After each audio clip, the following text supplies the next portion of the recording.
That's along with another. They still believed in the individual wrestlers if they were good enough. You knew Terry Funk was crazy.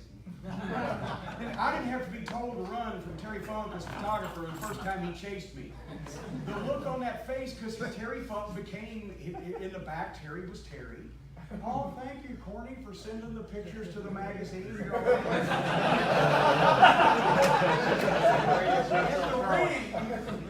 If Terry Funk gives you that look like I'm coming your way in a minute, you better have your fucking tennis shoes on. I was not about to let him catch me. I would have fucking railroaded an elderly woman.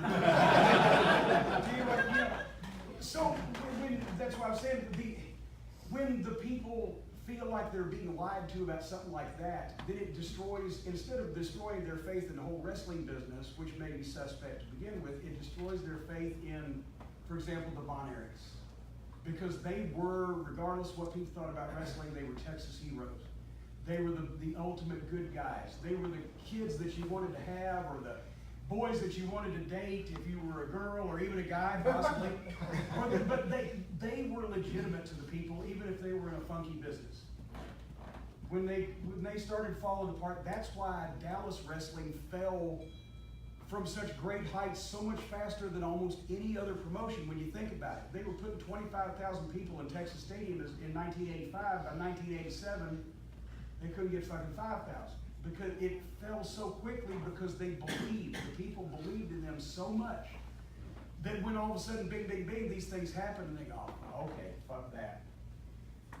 That's how you turn a wrestling crowd off. Now it's different because everybody knows everything's fucking hoo-ha to begin with. But at that point, it was a strange mixture of fact and fiction and real and life and art and the whole 9 yards, and nobody knew where it started, where it ended. And like I said, even if the matches maybe, the people are legitimate. Nobody could tell me that Joe LeDuc, when I was 16 years old, Joe LeDuc is a lunatic, and he just cut his arm with a fucking axe, and he's got those eyes, and he's strong as a bull, and he holds the car back, and he beats 10 men in a fucking tug of war, and I'm not fucking with this guy. Right? And then I found out Joe LeDuc is a great guy. He's got a little bitty puppy that seems so cute. But don't fuck with him. Because he will fuck you up. But it's that kind of thing. We don't have that now. Everybody back then was an independent contractor. Everybody was in the business for themselves because they were their business. You as a wrestler or a personality in wrestling, you were your product. People had to believe in you. It didn't matter what everybody else did. You did shit to get you over and to keep you strong and to make people believe in you and etc. And that's where the main event guys. Everybody here has either met Ric Flair or seen him a ton of times. There was not this fucking much difference between what you saw on television and what you saw in person, except in person he could use better language.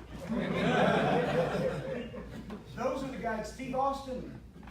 It's the same thing in any generation. It was just the guys that were more real and still within the parameters of what we did in wrestling could convince people that they were who they purported themselves to be. Now, tell me if I'm wrong, because you guys are the wrestling fans, I'm not anymore.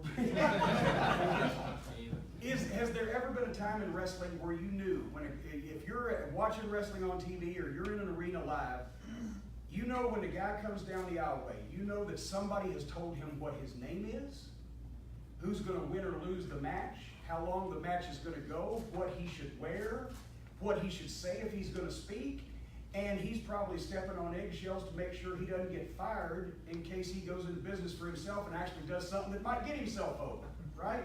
So now you're just watching because it's like fucking Holiday on Ice in the ring. The only person that you think may just say fuck it and go into business for themselves, do what they want, is Brock Lesnar. And that's why he's the highest paid wrestler in the world, because he's the only one you can really still believe in anymore.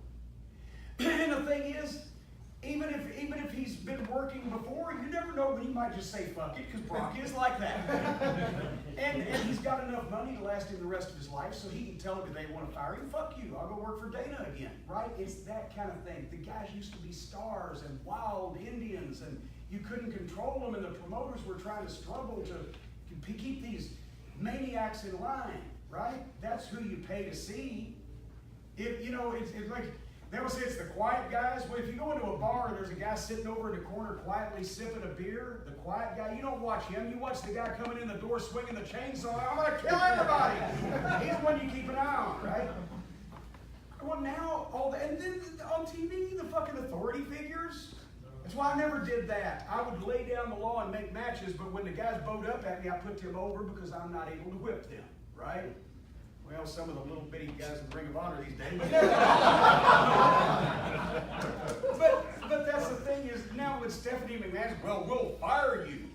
First of all, are they paying that rotten these days that if a wrestler gets fired, that 2 weeks later he's going to be in a fucking soup line? They need to pay their talent better if that's the case. Secondly, everybody knows they can go, if they're a WWE star, they can go and wrestle somewhere else and get paid, so it's not like the end of the goddamn world, and a lot of guys these days are choosing to leave and go someplace else anyway.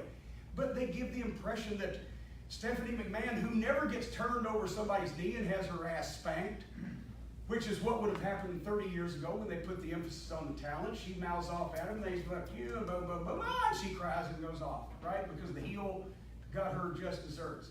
Now she's saying, you do this and you do that, and if you don't do it, you're going to get fired, and the wrestlers are going, yes. Can you imagine Steve Austin going, oh, yes, ma'am? No, boom, stunner, fuck you. That's the way you make a star. Right now, everybody's just players. And that's why nobody's fucking over and nobody's drawing on an individual basis. Now it's just a show. You don't want to control wrestlers because everybody here wants to pay to see guys that, not guys that you don't pay to see a guy walking down the street or over at the subway. You pay to see guys that you can't see anywhere else for free. Fucking wild ass crazy people, whether it's the lumberjacks or whether it's the fucking cowboys or whether it's the goddamn whatever the fuck it is. These guys are crazy and they're dangerous and they're going to kick some ass. That's what I want to pay to see. Instead of, oh yes ma'am, I'll be over here. Man, fuck you. Just my opinion.